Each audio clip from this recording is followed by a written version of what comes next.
symptoms. That is the president's press conference yesterday. It went on for over an hour. Is the end of autism here? Well, it's not clear that from RFK's big announcement on Monday, how it's roiling the medical community and how it's giving hope to autistic families. Number 2. To be a black woman running for president of the United States and as a vice presidential running mate, a gay man, with the stakes being so high, it made me very sad, but I also realized it would be a real risk. Okay, sad. Sad how she views America still. Former Vice President Kamala Harris' book tour begins, and the Dems are scrambling to avoid all of her talking points, to Biden's health, to her fighting, to other Democratic up-and-comers that she is critical of. You have to wonder if this is all about book sales, or is she trying to put wind in the sails for her campaign for 2028? We discuss. Number 1. It's emblematic of how feckless the UN has become as an organization. It's just a place where once a year a bunch of people meet and give speeches and write out a bunch of letters and statements, but not a lot of good, important action is happening. So, again, the UN has a lot of potential, but it's not living up to it right now. That's the Secretary of State on Fox and Friends about an hour ago. Yep, President descends on, that's with me. President descends on the United Nations for the first time in his second term. The world who once laughed at Trump now clamor for face time and some quality time and view him as a power broker and a peacemaker. The objectives and the battle to stand up for Israel continue as the U.S. stands virtually alone. Brit, Hume, welcome back. Thanks, Brian. Good to talk to you. Oh, yeah. I mean, we have so much to discuss. First off, in the UN today, what do you expect from the president's speech? If they said, hey, Britt, write down a few notes that you hope is included in there, what do you hope's included? Well, I hope he'll say something about the institution, which is in not exactly a crisis because it's been so ineffective for so long that it surprises no one to hear that it is still ineffective. But he may have something to say about ways it could be more effective, and we'll see. But by and large, the president tends to detach himself from these multilateral institutions and go his own way. I don't expect this will be all that different. But, you know, in a way, though, he does relish the relationships between nations. Oh, yeah, that's true, and he cherishes some alliances particularly, and I think he's, as presidents will, he's come to understand that in the area of foreign policy, presidents have a tremendous amount of leeway to act on their own without congressional approval or without court approval or whatever, and so he's gotten interested in it in a way that he may not have been in his first term. A couple of things are going on now. I want you to hear Marco Rubio today about what these other countries are like behind the scenes. And maybe to a degree, even though he's got this foreign policy experience, he didn't fully realize. Cut to. I can only tell you that on both of those issues, on the case of Russia, Ukraine, the only leader in the world that has any chance of bringing it to an end is President Trump, which is why he has put more time and energy into it than anybody else. All of these other countries, including Turkey, by the way, are begging us to be involved. They want us to be involved. Look, these people go out and say what they want to say, but at the end of the day, when they want something done, they want to come to the White House. President Erdogan is coming to the White House this week to meet with the president. They all come to the White House. They all want to speak to President Trump. They all want President Trump to fix it.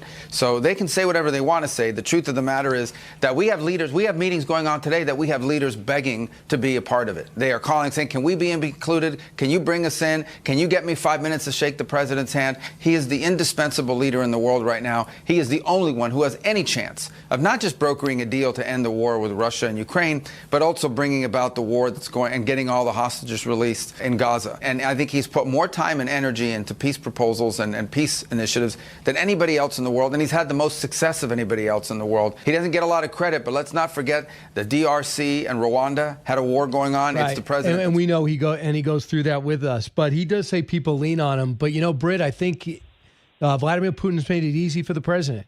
There's no gray area. Does he really want an off-ramp? Is he really looking to peter down? Now, he's made it clear. He doesn't want an off-ramp. He's ignoring peace overtures. The president went out of his way for Alaska. I give him credit for it. Some don't. But now it's clear with the incursions on NATO nations' airspace, and in Poland's case, actually drones hitting the ground and being blown out of the sky, Vladimir Putin is amping it up, not amping it down. What do you think the president should do about it? Well, he has a number of options when it comes to Russia and Ukraine, the most conspicuous being the sanctions that he could impose on the Russian economy. He could even get kicked effectively kick the Russian economy out of the international currency trading, currency exchange system, which would be very damaging. I think, nonetheless, that for all the store he's put by his efforts to bring peace to that conflict, the president still has an odd affinity for Vladimir Putin. And I think he continues to hope that Putin wants peace. The president at times has said as much. I think the evidence that you just cited, Brian, suggests that Putin thinks he's winning and doesn't want peace. He wants victory. So this is a real test for the president. And the one thing that's, in a sense, encouraging is that he has made so much effort to try to bring peace to that conflict that he can't let it fail and just walk away from it, because that would go on his copybook as a black mark and failure. So sooner or later he's going to have to fish or cut bait on that, and we'll see. Yeah, I just hope we go severe sanctions. But I understand what he means about the China situation. Like, for example, I was talking to Lindsey Graham, and he said, well, hit China with 50% sanctions like you did India. The problem is they've had very sensitive trade negotiations with China up until this point.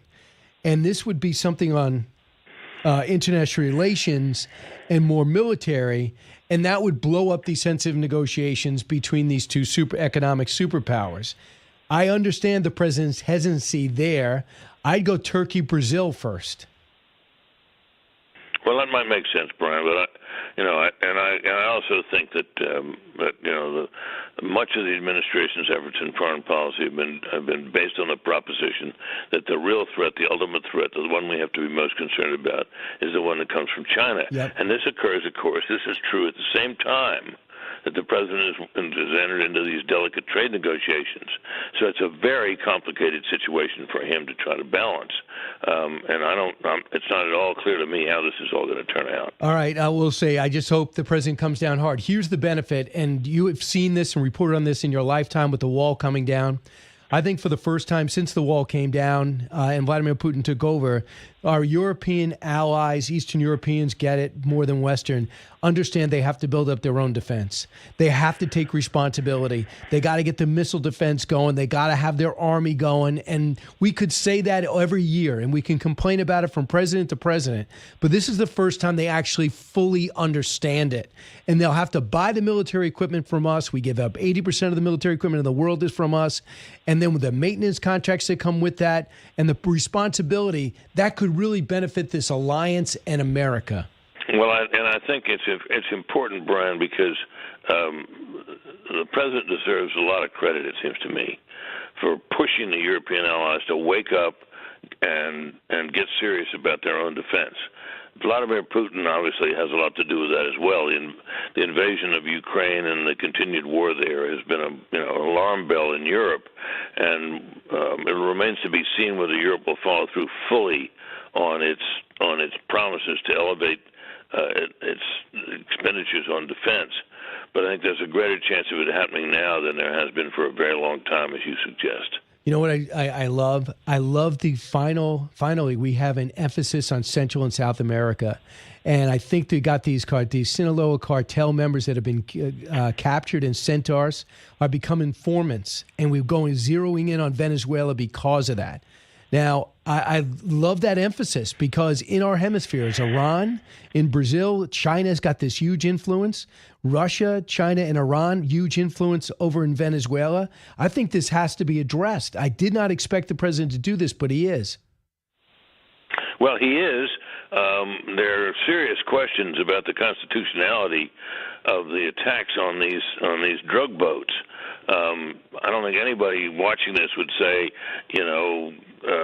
we so regret the fact that these boats have been blown out of the water, but there really are questions about whether the president has the legal authority to do what has been done. The effects, though, I think a lot of people will see as positive. So this 107 Days book that Kamala Harris has out, I'm surprised by it. I mean, she really calls out people from someone who took no risks during a campaign and very few interviews. Everything was so measured. She's still debating on whether to do Joe Rogan's podcast, perhaps. But she calls on Gretchen Whitmer. She says Whitmer didn't really help her. She says, I'll believe you'll win, but I need to let the dust settle. Barack Obama, saddle up.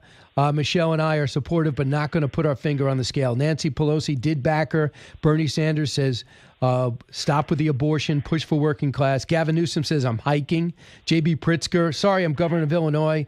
I'm the convention host. I can't commit.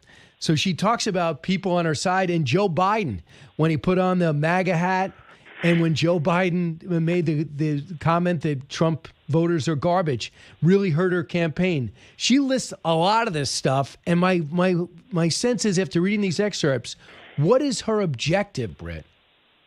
I can't figure that out either, Brian.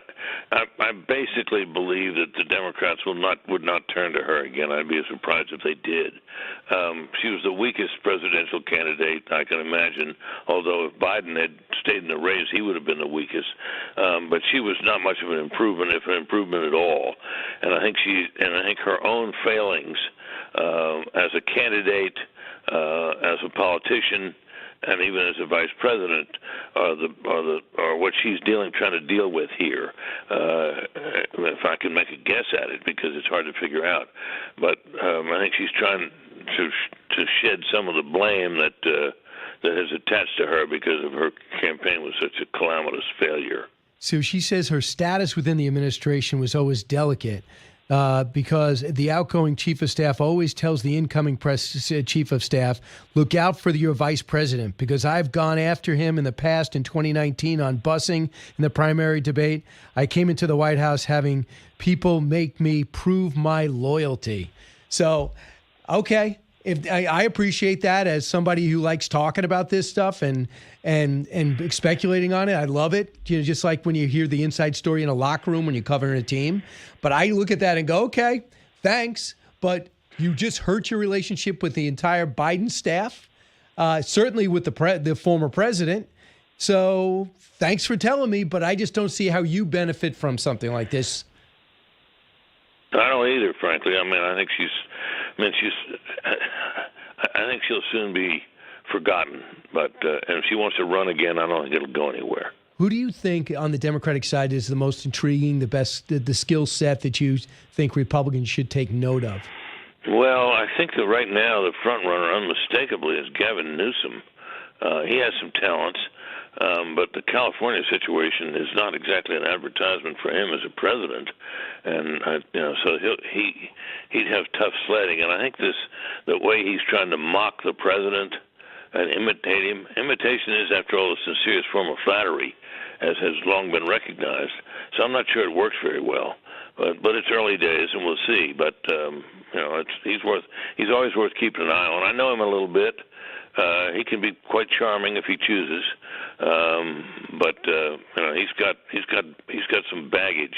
Right. He's the most inauthentic politician, who's obviously a good-looking guy who fancies himself he reminds me of somebody playing the role of governor or president. If I had to cast a show, but he looks so inauthentic. If you just want accomplishments, I'm not saying it because they're Republicans. If you just say, well, who's been a good governor and would extend to the president? You look at Youngkin and you look at DeSantis. They just done very good jobs at their job.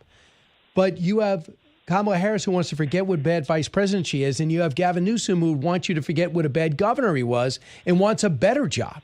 It seems fundamentally that's not the way America works. It's one more sign, Brian, of the difficulties the Democratic Party faces. No clear leader, no one with a particularly stellar record as governor or whatever other office may be held that you'd look to and say, now there's the emerging figure. Now it's, we're only, some months into the Trump presidency, although at times it feels that so much has happened that it's been going on for much longer than it has. So the party has time. But right now there's no clear leader and no sign of one emerging. Bray, we only had a minute left, but your impression of what you saw on Sunday with that 5-hour tribute to Charlie Kirk? It was interesting to me that it turned out the way it did. There was some concern that it might be, an event where a lot of score settling would happen. It wasn't. It was more about religion and Christianity than anything I've heard or seen on that scale, maybe in a lifetime. and I think it's been widely misinterpreted by the people who are critical of it. It was inspiring, and obviously her forgiveness of the man accused of killing her husband was the most extraordinary moment in politics that I've seen for a long time. All in all, it was moving. But it was so much was said, Brian, over such a long period of time, and it went on, as you pointed out, for hours, that I guess people can take away from it whatever they want. But I know what I took away from it, and that was a certain inspiration and a certain hope that a Christian revival might even now be possible in America. No violence, very little politics, all positive. It was one of the best, most perfect events that I've ever seen. 5 hours. I think I watched most of it. Brit, thanks so much. Always appreciate it. My pleasure, Brian. You got it. He's the best. Back in a moment.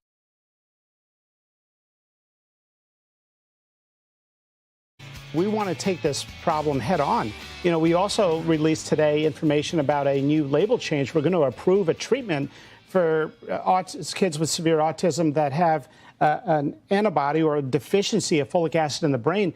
Maybe 20 to 50 or 60% of all the kids with autism have a blocked receptor in their brain that's not allowing their folate, that is their vitamin B9, to get in the brain and for those nerve cells to develop normally. And this medication, leucovorin, bypasses that receptor. And there are incredible stories from doctors of seeing dramatic improvements. So we've got good news and we've got this warning. So that is Dr. Marty Makary after the announcement of a treatment, announcement of possible cause of autism, which is plaguing this country at a dizzying rate and needs to be addressed. Dr. Mehmet Oz joins us now, Medicare Medicaid Services Administrator, extremely busy and right in the middle of this entire process. Dr. Oz, great to have you on. Thank you, Brian. Well, you heard Marty explain it very artfully. The president is passionate about this topic. He's been talking to us about autism in general for quite a while, in part because he's felt over the last 20 years, he's seen too many young people get hurt by it, and he doesn't think we've been honest in America about the possible causes. So the idea that we might have a culprit, but we also have a treatment, was very appealing to him, and he wanted to move forward yesterday trying to get the word out. Do you want to move forward? Would that be your call too? Oh, for sure. No question. You know, the numbers are stunning. 5-fold increase in autism in the past 25 years. When I do the homework that you have to do in my job and call centers and ask, how long will it take to know for sure if, for example, prescription leucovorin is effective in autism? They say, well, we can probably within 5 years get some data. 5 years? What about a mom with a 3-year-old who she doesn't interact now with the child, which she can't do because they're autistic, is unable to teach the kid basic skills of life? They're not going to wait 5 years. So if you've got a drug which got a long history of safety, leucovorin is an old drug. It's a cheap drug, inexpensive drug, and it's basically a way of bypassing the blockage that Marty said of getting something as important as vitamin B9 into the brain. If that's really one of the major causes, which it seems to be the case, then we should move forward. Now, we've got a couple of hundred kids who've been through trials on this. We've spoken to the centers taking care of the most children. I asked the key question you should always ask your doctor: would you give this prescription medication to your child if they had autism? The answer overwhelmingly is yes. So we're going to give it. Marty is changing the label. It'll allow state Medicaid programs and CHIP programs to give it to kids. Just for everyone out there, we cover insurance for more than half of the kids in America is government insurance, Medicaid and CHIP. So that will allow the kids most vulnerable to get access to this important medication. Again, a loving president does this. He wants it out there. He wants kids to have the tools. A doctor will prescribe it, and we're going to collect data in order to study how effective it is. So we're going to get real world data. So when first you have the treatment, that drug. So if you're a kid right now, at any age, take it. Or you're just saying if you're to take that drug? You talk to your doctor, assuming that the autism that you have is in particular the kind that has some verbal issues with it, which most do. You're a candidate for it. We want your doctor involved in that decision. But yes, I would give it to a child of mine if they had autism in order to give it a shot. Again, it's not a panacea. It's not going to work for every child. But if half the kids get some benefit, some of them quite dramatic, why would you not try it? And more importantly, or equally importantly, we're going to collect data on what's happening. So we'll know how effective it is. We'll know what kids benefit the most, and those will be the ones we'll focus on. All right, so you're going to have people just focusing on the different families that decide to take this drug, and you're going to be creating your own study in real time, right? Exactly, and we're going to collect it across the country. So let's go to the Tylenol situation. So the owner of Tylenol says, we believe independent sound science clearly shows that taking acetaminophen, I'm pretty sure I said that wrong, does not cause autism. We strongly disagree with any suggestion otherwise and are deeply concerned with the health risk this poses for expected mothers. The facts are that there are over a decade of rigorous research endorsed by medical professionals and global health regulators confirms there's no credible evidence linking this to autism. We stand with many public health and medical professionals who have reviewed the science and agree. You obviously don't, but what's your response to Tylenol? There's no question that there are quite a few papers and organizations worried about the results of those papers, which show that there is a concern with high-dose chronic use of Tylenol during pregnancy and the possibility of autism. And that's why we moved forward yesterday with the press conference and the announcement. Now, again, getting the real data to figure out some of these answers takes years and years. The question you have got to ask yourself is, do you want the government sharing the signals, the clues that we get through our research when we get them? I think the answer should be yes. We want transparency, radical transparency. To be radically transparent, you take the data you have and you share it real time. That's what happened yesterday. There was a major study published by the Harvard School of Public Health, one of the most respected on the planet, that pulled together 46 studies on Tylenol use during pregnancy and autism. And they concluded, without question, that although there were some papers that did not find that correlation, there were more that did. And for that reason, they recommended that this be evaluated. And the head of that school sent an extra letter in sharing exactly what we said in that press conference, was moms should be cautious. The message here, Brian, this is important, is not to ban Tylenol. The message is, don't overuse Tylenol during pregnancy. Use it as little as possible. We should not be using it for low-grade fevers and small aches and pains, thinking that it's so safe it couldn't possibly be a problem. If you have a high fever, a big problem, you've got to talk to your doctor anyway, and your doctor's going to tell you to take Tylenol in that setting, because high fevers can be a risk as well. Is acetaminophen, I'm pretty sure you said, do you not, acetaminophen? Acetaminophen. Is that in other pain relievers too? Yes, acetaminophen is found in quite a few items. The classic one is Tylenol. Okay. And that's the main way that it's consumed by moms. And there was a general belief that it's so safe. And by the way, it's really the only medication, over-the-counter medication that we prescribe or offer pregnant women for mild aches and pains and fevers. So this is concerning. That's why we're not saying never take it. We're saying be judicious, be thoughtful, be careful, talk to your doc about it. Take it when you need it. Don't take it more. So here's what Dr. Scott Gottlieb said, who was with the president's first, I think, CDC director. Listen. There's been some small studies showing an improvement in verbal language skills in patients treated who have autism with folinic acid. Certainly worthy of further exploration. I know the FDA is considering some label updates with respect to this. I think it's going to take larger randomized trials to really prove out whether there's a correlation between the drug. So, and the problem with that is, Dr. Oz, you're saying people don't have that type of time. A promise is enough to go ahead with a recommendation. The clinical trials that Scott's absolutely right about need to be done. Will take years and years to get answers on. They're being funded. We have $50 million that we're allocating, and Jay has awarded 13 groups that money to pursue this. However, I asked a key question. I called personally to these major centers. Would you, as your center expert on autism, give your child the leucovorin, prescription leucovorin, if they had autism? And overwhelmingly, they said yes. So I'm telling you the inside story of what doctors know.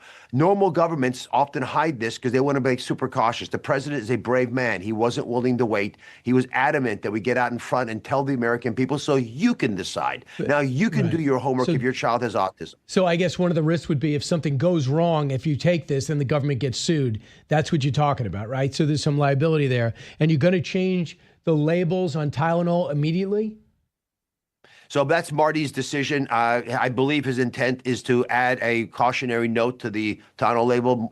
For me, the more important one is the prescription leucovorin, because if Marty changes the label, which he will do within a week or two or three, he's already started that process, then we're going to that'll allow state Medicaid programs to pay for it. Mm-hmm. That way, children who are vulnerable, and remember, we cover 53% of kids, so most kids in America will now have access to this medication as long as the doctor prescribes it for the child. It opens up a huge opportunity for families who have an autistic child. It gives them hope.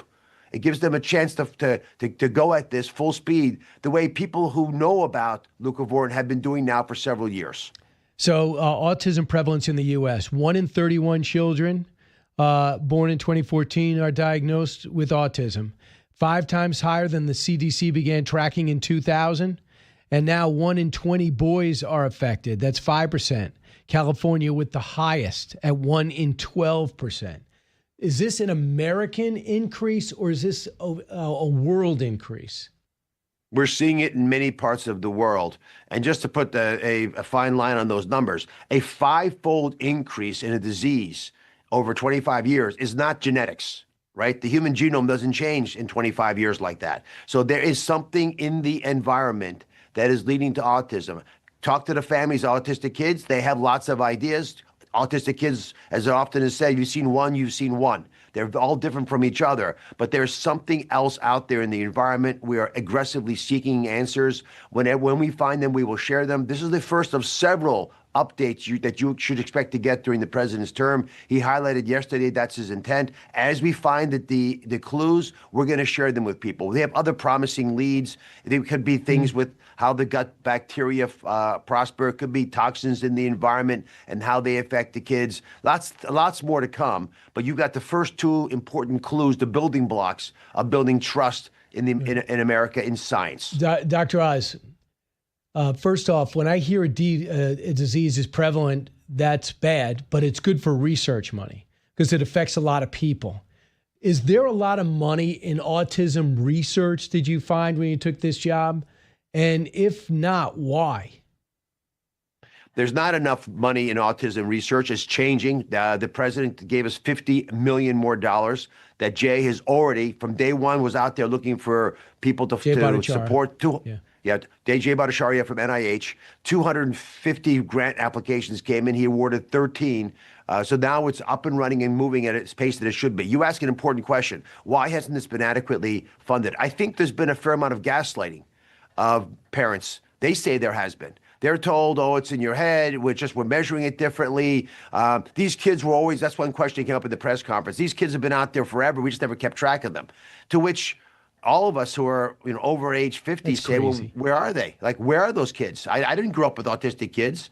Bobby's 70 years old. He says he didn't even know of a kid who was autistic. So obviously there's been a change because if we don't know any autistic kids in our lives, and now everyone has the autistic kid in their life, there's a difference. Our environment, the world around us has been different. Right. And we think the autism issue could be helped dramatically by looking at some of the nutritional deficits that might be happening because of autoimmune problems that have been created in the modern world. Kids are the canaries in the coal mine. If there's an autoimmune issue out there, it's going to hit a kid. And that's one of the reasons that this leucovorin is promising, because the autoimmune conditions block the brain's ability to absorb vital elements like vitamin B9. And if you don't have those in the brain cannot evolve, it cannot develop. And it would start to show itself in its early years, which is why we start to see autism at ages 2, 3, 4.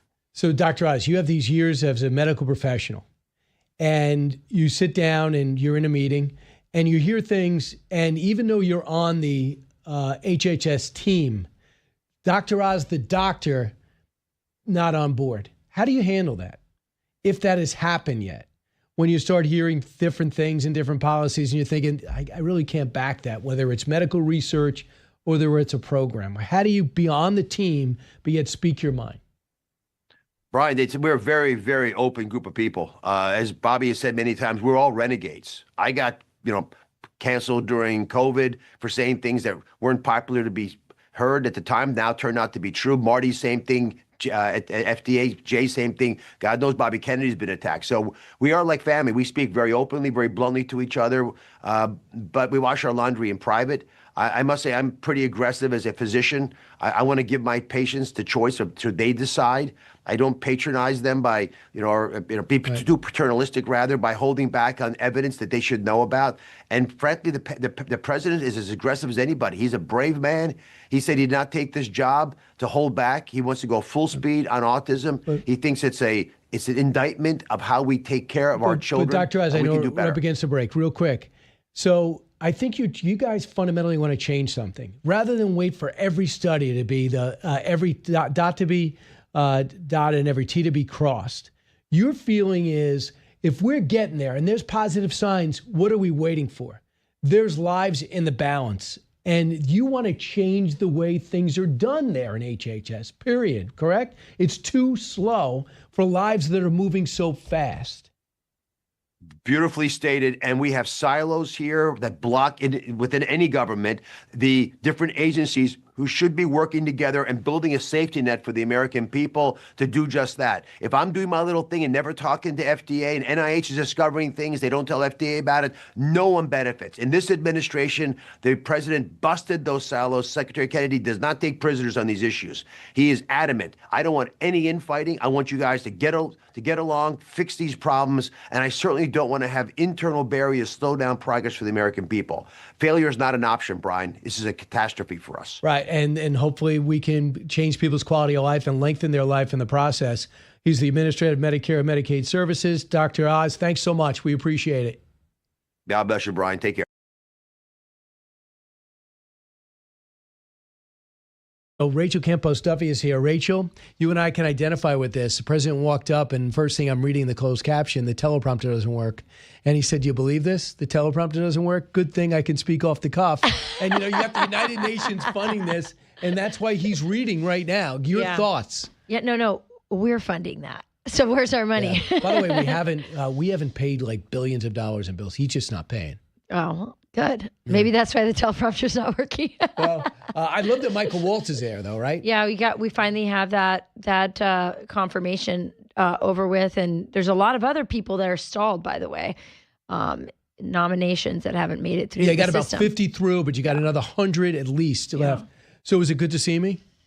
They told me I had to sit close to you. Right. They said, take the seat closest to Brian. Well, no, they just said that's what normal guests speak, and you're a normal guest. Yes, I'm a normal guest. It's been great having you on the weekend. You filled in last weekend. Right. And that was awesome. Right. Do you think I was awesome, or you think just having me there was awesome? Having you there was awesome. Okay. We love you. I told Congratulations, you, I'm a good your friend. team is together now. Yeah, it's official. It's Griffey. Well, great job over the weekend. What was it like being on the road with for two? Well, no, it's just Sunday. We did Saturday in studio, and then we flew out and we did the show, which is really early if you're doing it on West Coast time, but it was great. I mean, listen, it was an incredible event, a historic event, a spiritual revival, no doubt is happening. You stayed for it? I did. I stayed because they had the cabinet secretaries all stay, and I saw Sean there. I was there too. You saw Sean, but you didn't see me. I was standing right next to him.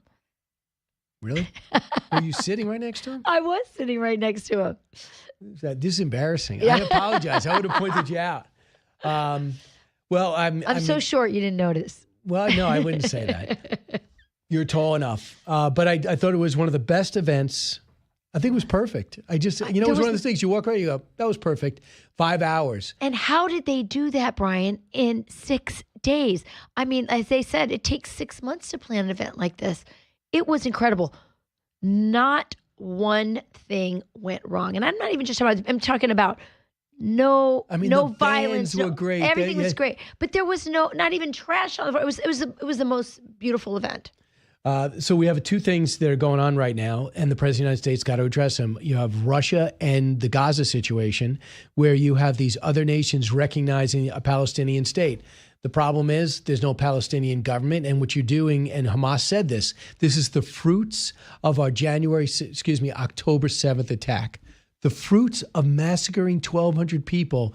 France, who's trying, according to the Marco Rubio, and I think it's 100% true, they are trying to placate the immigrants that have flooded into their society in the UK, France, Portugal, and they want their votes. So to do that, they got to alienate the only democracy in the Middle East. Well, look, I lived in Europe when, before a lot of this mass immigration. I've been there and have family there. And there's always been a lot of sympathy for the Palestinian people and their displacement. So, I mean, is there more political pressure now that there are a huge number of voters who have that sympathy? Yeah, probably. But there's always been, outside of the United States, a lot of sympathy for the Palestinian people and the desire for a two-state solution, which I am one of those people that still believes that. I mean, you may call me naive, Brian, never happen. but I believe in a two-state solution, I and would I believe say- in peace, and I believe that they both have, I believe Israel, the decision was made. They have a right to live there, but the Palestinians have a right to live there as well. The problem now, is Hamas is a horrible problem, and they can't have Hamas leading their government. That and is the Palestinian Authority clear. that became billionaires using the money from Yasser Arafat to today that the world has given for aid. They build tunnels and give themselves big houses around the world. So it's hard to fathom this type of corruption. Yeah, but just remember, that. in Ukraine, there's a lot of people in Ukraine now who have, villas on the coast of Spain and Greece from our money being sent over there as well. So corruption think is. so. Oh, of course there are. Absolutely not. Oh my God. Oh my gosh, Brian, I'm going to send you the videos that people know that's absolutely true. Ukraine is the most corrupt country in the world. And of course our money has been spent. We have no accounting of it. There's been no transparency. So I get that you really like this, you really want Ukraine to come out ahead in this, and I respect that. But let's not pretend like there's not. Of course, I think they were invaded, and I think it was wrong, but I also think that there were things that our government did and said that encouraged that incursion. And I think that's really regretful. And now we're in a situation where you have, 7,000 kids dying a week. I mean, it's gruesome. It's a meat grinder, and they're dying in the most horrific ways, Brian. They're dying by drones like it's a video game. It's horrible. And I've seen those videos too. They're devastating. We got to end that war. We got to end both these wars. Right, but it's really Russia's decision. And unfortunately, they're making the president look bad. And right now, we look extremely weak unless we could marshal some type of collective effort. I love what Poland just said. Poland said, I hope Russia's been warned. Next time you breach our airspace, we're shooting down your planes, and don't whine about it. Right. So Estonia, who interviewed the head of Kosovo today, there's a real fear that they're going to try to reestablish the Soviet Union. We're going to be back to Cold War II. I don't know how they're going to be able to do that since they're wrestling with Ukraine. Do you believe that Ukraine should not be part of NATO? That's an existential threat to I don't think that's Russia, and so that's not going to. You're not going to. I don't think that's any problem. I think that's pretty much agreed. Yeah. Yeah. But you do agree that there were hints and conversations had and statements made prior to the war that made it seem like they were going to allow them in. I mean, I remember, I think it was Kamala Harris went to George Bush. Yeah, they all kind of said it, and there were people like Mersheimer that were saying, if you do that, you're gonna get the Russians mad, and the Russians are they're gonna think it's an existential threat, and they're gonna have to do something. But NATO can never be a threat to Russia, because NATO is a defensive organization that has no offensive capabilities. If they have defensive capabilities when attacked, and if they go to war, of course, they'll have coordinated efforts and individual ways of being protective. But NATO's not a threat. The threat of freedom on their doorstep is what Russia fears. I guess I look at it like, how would I feel if the Chinese set up, if the China had something equivalent to NATO with Mexico? I wouldn't like it. And so I guess I just want peace, and let's figure out how to make that happen. And, now I don't see how this is going to get resolved without, unfortunately, Ukraine losing some land, because they just have been losing. They're going to lose some land. They're not going to get the land back that they lost. No, but not going to happen. If the borders stop here, Zelensky politically can't say, okay, we're just going to stop here, but he's going to agree to that. And there's certain areas that they've taken back already. But having said that, then that country gets secure. We don't have this problem every 3 years. Yeah. Because we had a problem 7 years ago, 5 years ago, 4 years ago.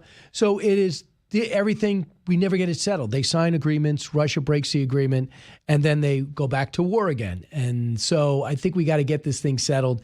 What bothers me most, because I like the president, is that he put his personal word on, listen, let me deal with Putin.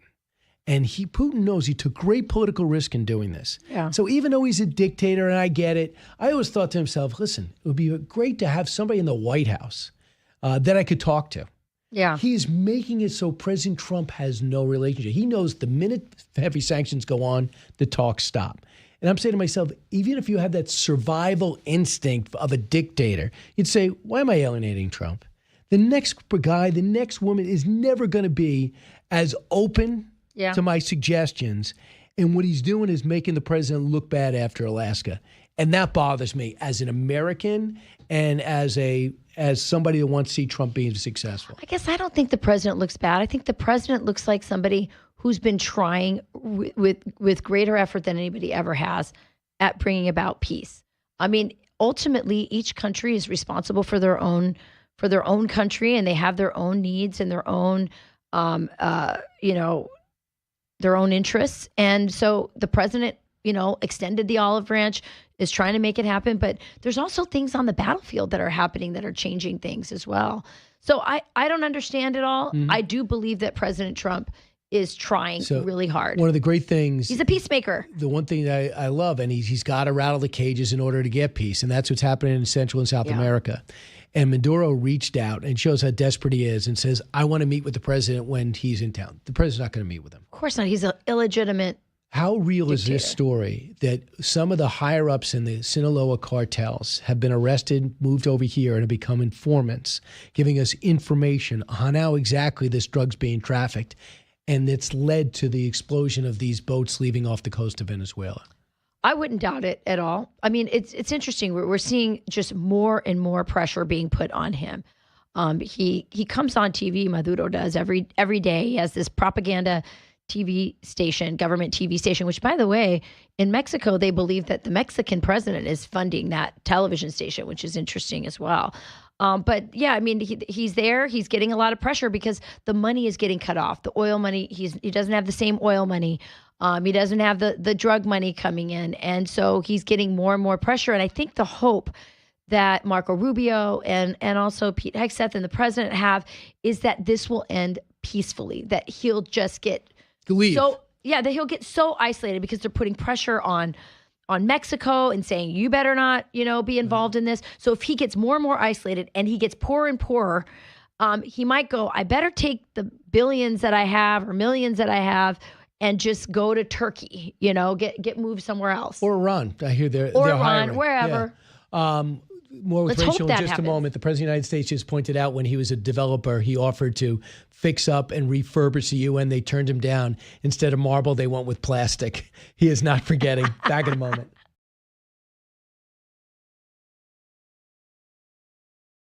And I don't mind making this speech without a teleprompter because the teleprompter is not working. I feel very happy to be up here with you nevertheless, and that way you speak more from the heart. I can only say that whoever's operating this teleprompter is in big trouble. So the president having some fun to start. Rachel Campos-Duffy, I want to make sure we only have a couple of minutes. Who's on Noticias today? What should we know? How do we get it? So you can get it. You can go to Fox Deportes. We're also on YouTube.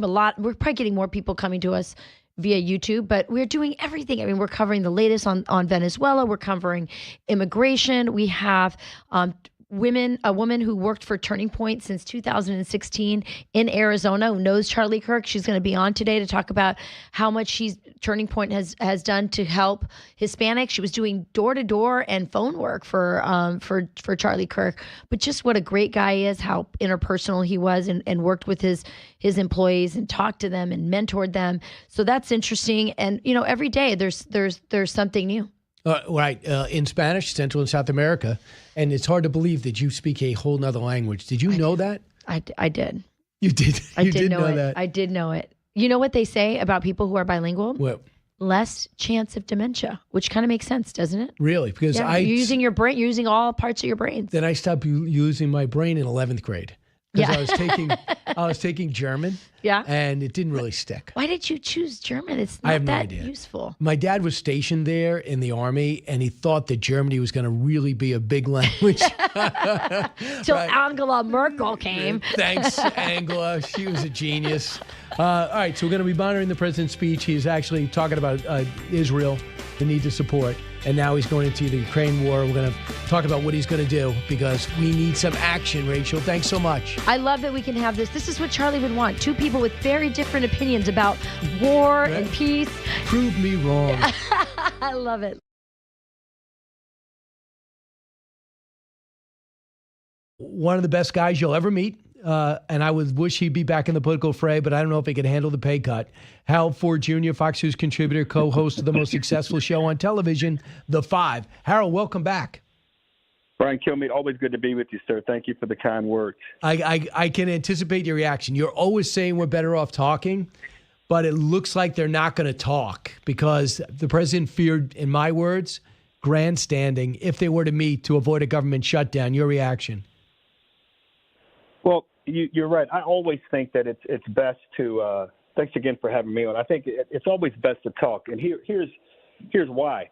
If you don't talk, the very people whom, when you're in public office, who you say you are desiring to represent and desiring to make their lives better, because leadership and politics, when they go hand in hand, because sometimes the politics doesn't have any leadership, but when they go hand in hand, positive things happen for people. So I differ slightly with the president and the characterization here.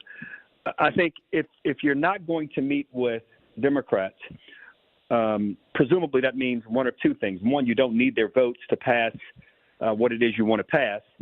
And this is vice versa. If a Democrat was not going to meet with Republicans, but in this instance, it's a Republican president not meeting with Democrats. So you either don't need their votes to pass it, and or related to that, you already have the votes to pass it, and you're trying to have more. You want the country to see this is something that's bipartisan.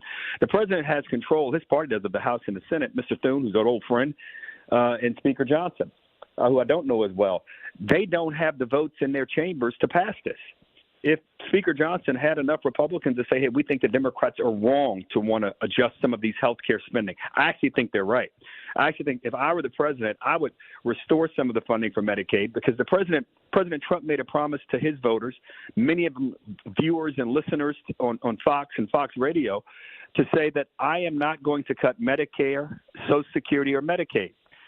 And the problem is they've cut Medicaid. Now, the president may think that's the right thing to do, and clearly he does, and many Republicans do as well because they passed it. And Democrats don't think that. So if you need Democrats to support legislation to keep the government open, then you have to negotiate with them. This is not rocket science. But you passed legislation. You have to negotiate. I negotiate at home with my wife. Even sometimes I have to negotiate with my kids. But Harold, when you negotiate, when you negotiate with your wife, you sincerely want to resolve. There's a sense that, there's no sense of resolve. It's showboating. And I would just qualify what you're saying about Medicaid in saying that they're looking at the people who are eligible. They said the eligibility has made Medicaid unsustainable, and they do not want to fund illegal immigrants. I don't care how long they've been here. They should not be eligible for social programs. So I think the rural hospitals, it looks like they want to take away the rural hospital fund that was put out there because rural hospitals were left out of the big, beautiful bill. So they put $50 billion aside for it. So they thought that was something that was going to come in. And it's by the way, the House is fine. It's the Senate that's the problem because you need 60 votes. And Thune also, who you know is like you, very even-tempered, wants to get stuff done, not a firebrand, not Matt Gaetz type. He doesn't see any sincerity on the left, just a ability to show their voters that they're standing up to Trump. All right. So again, whatever the motivation is of these Democrats who, it wouldn't be the first time that a politician wanted to go to the White House and come out and showboat. I mean, that's part of politics. I think Senator Thune, Leader Thune, there's probably some truth to what he's saying. But what we know is there's absolute truth to is that there are not enough votes to keep the government open after September 30th if they don't reach an agreement. I'm just built different. I just think that you have to be willing to give a bit in order to advance the interests of the country. I think it's a selfishness on the part of politicians in that federal and that national political class, meaning Congress and the Senate and the White House, who are really fighting and feuding in between each other, when the very people who need them to pass this are the people who vote for them. Now, I differ with you a little bit on the Medicaid piece. I don't get me wrong. I don't think that illegal aliens or illegal immigrants ought to be benefiting from that. I think that people who can go to work should go to work. But to give you just a tangible example, the biggest payer for mental health services in our country for teenagers and for young adults is Medicaid. So if you are a young person and your father or your mom doesn't qualify for Medicaid any longer because they're missing some element of how they're seeking work or trying to get work, or they may have to stay home with you because you have some sort of health issue and you no longer get health care because the Medicaid has been cut off. It's really kids who've been impacted the most by it. But I don't mean to get in the weeds about it. My only point is this. If the president and the Republicans in the House and Senate do not have the votes amongst themselves to pass this legislation, then it is incumbent. Right. It is necessary. It is without question the only route they can take is to go and try to negotiate, even if they think that the other side is only trying to advance themselves politically. And I would argue to them, that's what politics is about.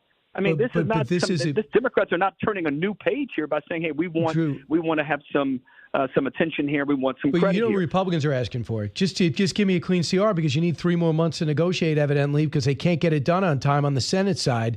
3 more months to negotiate our budget. They say we need some more time. It's just a clean CR. Whatever we're paying, we're paying. Whatever you're funding. Just keep it going. Because if the Senate just got their work done, am I right, Harold? If Senate got their appropriations bills done, we wouldn't be at this point. This House did get it done. They're supposed to get their appropriations bills done, go to conference, and fund the government. Is that correct? Right. And if that is true, why did they take off in August? The House has done, I think the House has done, I don't think they've done all of the appropriations bills. They've done a number of them. You're right. And they're now in the process of trying to get reconciled with what the Senate has done. You ask basic questions. Every year they take off in August, and every year the fiscal year starts on October 1. This is not a surprise. I mean, in the last 45 years, Congress has only passed this budget on time, the funding of the government, 4 times. Crazy. Now, this is their job. If you and I failed and only showed up at Fox 10% of the time, we'd be fired. And the challenge we face in our political class is that the country has gotten so accustomed to this nonsense, this back and forth. They govern by defaults. They govern by shutdowns. They govern by only when they have to pass legislation. That's not how our national political class or national political body should work. But here we are. And again, I think substantively a lot of things you're saying, Brian, I happen to agree with. I happen to agree with some of the things, if not many of the things the Democrats want. But one thing I have to agree with is if they don't come together and have some give and take, we're going to have another government shutdown on September 30, a week from today, or at midnight on September 30, the morning of October 1st. And it will be the 46th time. 46 years, and they've only done 4 on time. I want to get to Kamala Harris's book, and I know you're going to be talking about this on the 5 today. Here's what she said to Rachel Maddow in her first interview since coming out, and she talked about mistakes she made. Cut 19. No matter how, I've been an advocate and an ally of the LGBT community my entire life. So it wasn't about any prejudice on my part, but we had such a short period of time, and the stakes were so high. I think Pete is a phenomenal public servant. And I think America is and would be ready for that. But when I had to make that decision with 2 weeks to go, and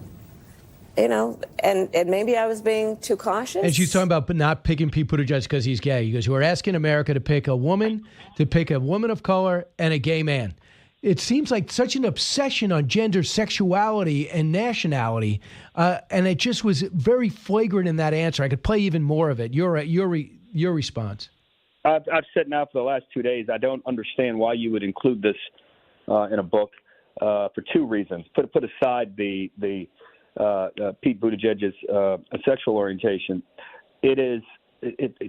Politics is best litigated going forward, not backwards. Second, why would you go through and enumerate the details behind the choices you didn't make for VP around people who are Democrats who are perceived and likely will be the future of the party? I didn't get it. And again, I wish her nothing but the best. It sounds like this was more of a cathartic exercise than it was a strategic exercise on her part. And she'll have to deal with the consequences of not only the decision she made in those 107 days, but even the decision she's making now about how she's talking about that and how that portends for her future. And she talks about the Biden fallout. She says she recalls her conversation when he dropped out. She recalls Biden wanting to wait days to endorse her for her so he could have national attention. And he says, no, you got to do it right away.